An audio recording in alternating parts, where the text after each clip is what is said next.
अब हम बात करते हैं विटामिन की नेक्स्ट वीडियो।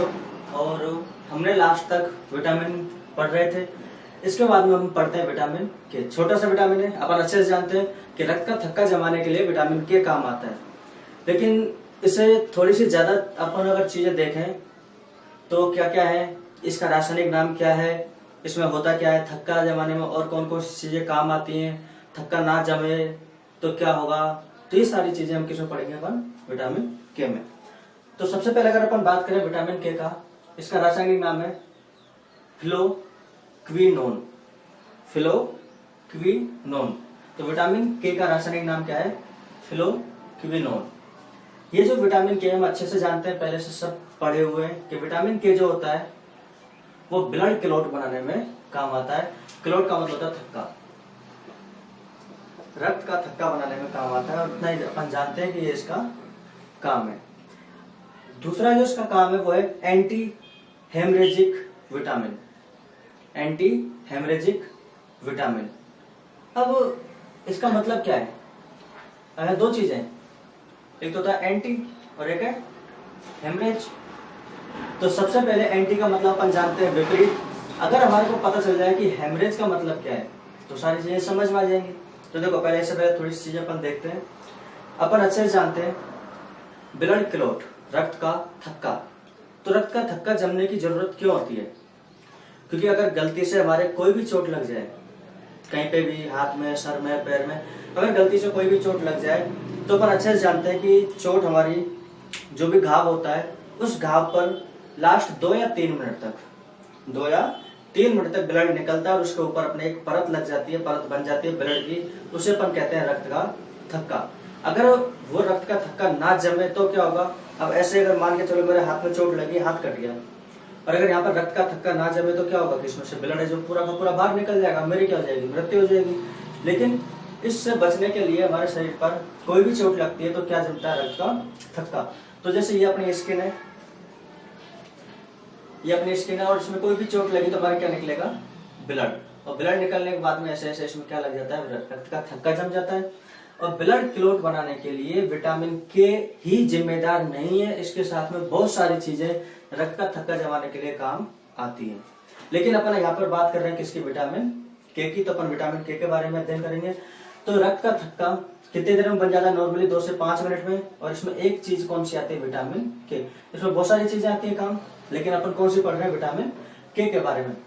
तो ब्लड क्लॉट के बनने को अपन कहते हैं कोएगुलेशन। कोएगुलेशन, और इसे अपन हिंदी में कहते हैं स्कंदन। तो सीधी सी बात अगर आपसे पूछ ले स्कंदन किसे कहते हैं, तो रक्त के थक्का जमने को अपन क्या कहते हैं, स्कंदन कहते हैं। और इसके लिए जिम्मेदार कौन है, विटामिन के। और भी तत्व है इसके लिए, लेकिन यहाँ पर अपन किसके बारे में पढ़ रहे हैं, विटामिन के बारे में। अब एक छोटी सी चीज अपन इधर देखते हैं, क्योंकि अपन ने देखा था कि ये हेमरेज क्या है, हेमरेजिक। एंटी का अपन मतलब जानते हैं क्या होता है, एंटी का मतलब होता है विपरीत। एंटी का मतलब होता है विपरीत। लेकिन ये हेमरेजिक का मतलब क्या है, तो होता क्या है, अपन कहते हैं कई बार ब्रेन हेमरेज। ब्रेन मतलब दिमाग, मस्तिष्क, और हेमरेज, तो इसका मतलब क्या है, इसका मतलब है अगर हम कोई गाड़ी चला रहे हैं, फिर कहीं से भी अगर गिर जाए और हमारे अगर सर में चोट लग जाए, और सर में चोट लगने के बाद में अपन बोलते हैं क्या इसके तो अंदर ही ब्लड निकल रहा है, तो उसे कहते हैं अपन इंटरनल ब्लीडिंग, और इसी का दूसरा नाम क्या है, हेमरेज। चलो ये तो बात हुई चोट लगने की। लेकिन किसी भी कारणवश अपन कहते हैं कि दिमाग की नस फट गई, और दिमाग की नस फटने का मुख्य कारण क्या है कि कोई आदमी तनाव में रहता है। और तनाव किस चीज का, किसी का भी हो सकता है तनाव, पढ़ने का, लिखने का, किसी भी चीज का, काम का, घर का, बाहर का, जो भी तनाव है, वो तनाव की वजह से भी दिमाग की नसें फट जाती हैं। और एक इसका मुख्य कारण होता है बीपी हाई। बीपी हाई, और अपन जानते हैं बीपी हाई और बीपी लो, उच्च रक्तचाप और निम्न रक्तचाप। उच्च रक्तचाप का मतलब होता है कि अगर हमारे ये रक्त नलिका है और इसमें क्या बहता है, रक्त, और इस रक्त के द्वारा इसकी रक्त की दीवारों पर लगाया गया दाब भी क्या कहलाता है, रक्तचाप। उच्च का मतलब है अधिक। अब यदि किसी व्यक्ति में बीपी हाई होगा, बीपी हाई होगा तो उसकी दीवारों पर अधिक दाब लगेगा, और जब दाब अधिक हो जाता है तो वो दीवार इस दाब को सहन नहीं कर पाती, इसलिए क्या हो जाती है अपने इंटरनल ब्लीडिंग, और इसे हम कहते हैं हेमरेज। अब मैंने ये क्या बना दिया, तो ये तो है हृदय, बीच वाला तो क्या है हृदय, और हमारे हृदय को रक्त पहुंचाने का काम करती है एक धमनी है, और उस धमनी का नाम है कोरोनरी धमनी। तो अपन बात कर रहे हैं किसकी, कोरोनरी धमनी की। तो क्वेश्चन आ सकता है यहाँ से छोटा सा, हृदय को रक्त पहुंचाने का कार्य कौन करता है, कोरोनरी धमनी। अपन हृदय पढ़ेंगे तो उसमें अच्छे से सारी चीजें पढ़ेंगे, बहुत बड़ा लेसन है हृदय, अच्छे से सारी चीजें देखेंगे, लेकिन अब इतना ही काम आ रहा है तो इतना देखते हैं। तो कोरोनरी धमनी हमारे हृदय को रक्त पहुंचाती है। अगर ये बीपी हाई के कारण क्या हो जाए, फट जाए, तो इसे अपन क्या कहते हैं, इंटरनल ब्लीडिंग, और इसका मतलब है हेमरेज। अब सब इसमें रक्त चलता रहता है, अभी सूखता क्यों नहीं है, तो ये समझ में आ गया हेमरेज क्या है।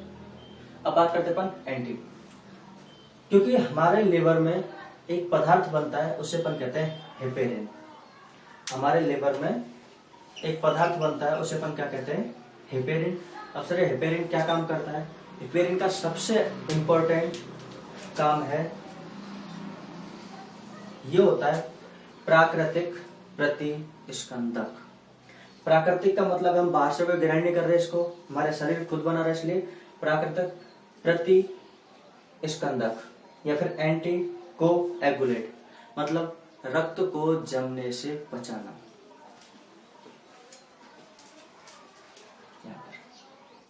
तो अपन ये सारी चीजें देखेंगे इसमें, ये देखिए अपन ने इसमें, तो विटामिन के अपना क्या होता है, कंप्लीट होता है। नेक्स्ट वीडियो में अपन अगला विटामिन पढ़ेंगे। आज के लिए इतना।